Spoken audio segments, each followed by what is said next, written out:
Vote bank শব্দটি গাইবান্ধার গোবিন্দগঞ্জ উপজেলায় বাংলাদেশ জামাত ইসলামের সাথে আসলে এখন পর্যন্ত ওইভাবে যায় না। গোবিন্দগঞ্জে কেমন তাদের ভোট ব্যাংক গভীর খবরের ভিজিটরদের জানানোর চেষ্টা করছি। গোবিন্দগঞ্জ উপজেলাটি 17টি ইউনিয়ন একটি পৌরসভা নিয়ে গঠিত।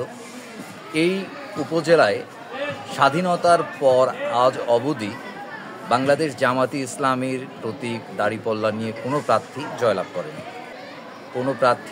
করেনি। কোনো নির্বাচনে তাদের দুইটি সাফল্য রয়েছে, তারা ব্যক্তিগতভাবে নির্বাচন করেছে।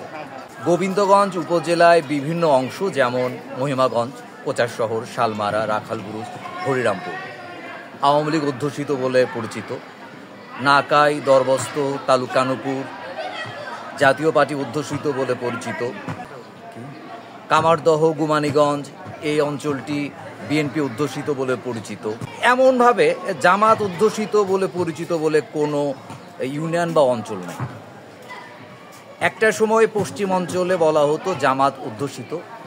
এখন পশ্চিম অঞ্চলের শুধুমাত্র সাঘাহার ইউনিয়নে জামাতের শক্তিশালী প্রভাব রয়েছে। এছাড়া পশ্চিম অঞ্চলের যে 5টি ইউনিয়ন, সেই ইউনিয়নগুলোতে আসলে ওইভাবে লোকমুখে প্রচারিত কোনো প্রভাব আমরা জানি না। আমি যে ইউনিয়নগুলোর নাম বললাম, যে অঞ্চলভেদের কথা বললাম, এই অঞ্চলগুলোতে গোবিন্দগঞ্জের লোকমুখে প্রচারিত রয়েছে এই অঞ্চলগুলো অমুক অমুক দলের একটি অধ্যুষিত এলাকা। পূর্বে যত নির্বাচন হয়েছে সেই নির্বাচনের ফলাফলের প্রামাণ্যের ভিত্তিতে এই জিনিসটি প্রতিষ্ঠিত হয়েছে। তাহলে বর্তমানে গোবিন্দগঞ্জে জামাতের ভোট ব্যাংক কেমন? গোবিন্দগঞ্জে জামাতের প্রতিটি ইউনিয়নে প্রায় 2 থেকে 3 হাজার ভোট রয়েছে বলে অনেকেই বলছে। একটা কথা প্রচলিত রয়েছে, জামাতের কর্মীরা খুব সক্রিয় কর্মী। সারা বাংলাদেশেই তাদের কর্মীরা খুব সক্রিয়। গোবিন্দগঞ্জও এর ব্যতিক্রম নয়। গোবিন্দগঞ্জেও জামাতের কর্মীরা প্রচুর সক্রিয়।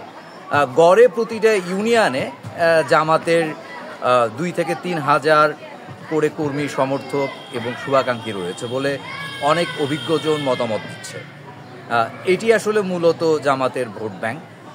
জামাতের জন্য যে ইউনিয়ন ওয়ারি, অঞ্চল ওয়ারি যে সলিড বলি আমরা, যেটাকে বলি হচ্ছে একেবারে ঢালাও, সেই ঢালাওটা এখন পর্যন্ত গোবিন্দগঞ্জে গড়ে ওঠেনি অতীতের নির্বাচন থেকে এখন পর্যন্ত। কিন্তু বর্তমানে জামাতে ইসলাম রাষ্ট্রীয় ক্ষমতার সুযোগে এবং আওয়ামী লীগ মাঠে সক্রিয় না থাকায় আওয়ামী লীগ নির্ভর বিপুল সংখ্যক মানুষের মাঝে তারা একটা অগ্রগতিমূলক প্রচারণায় রয়েছে এবং যেটা তাদের অতিরিক্ত ভোট ব্যাংক হিসাবে পরিচিত।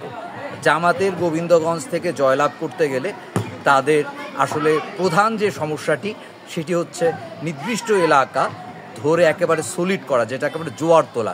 মানে ওই এলাকাগুলোতে 60% 70% ভোট পাওয়ার মতন যোগ্য করে গড়ে তুলতে পারলেই গোবিন্দগঞ্জ থেকে জামাতের জয়লাভ করার সম্ভাবনার ক্ষেত্র তৈরি হবে।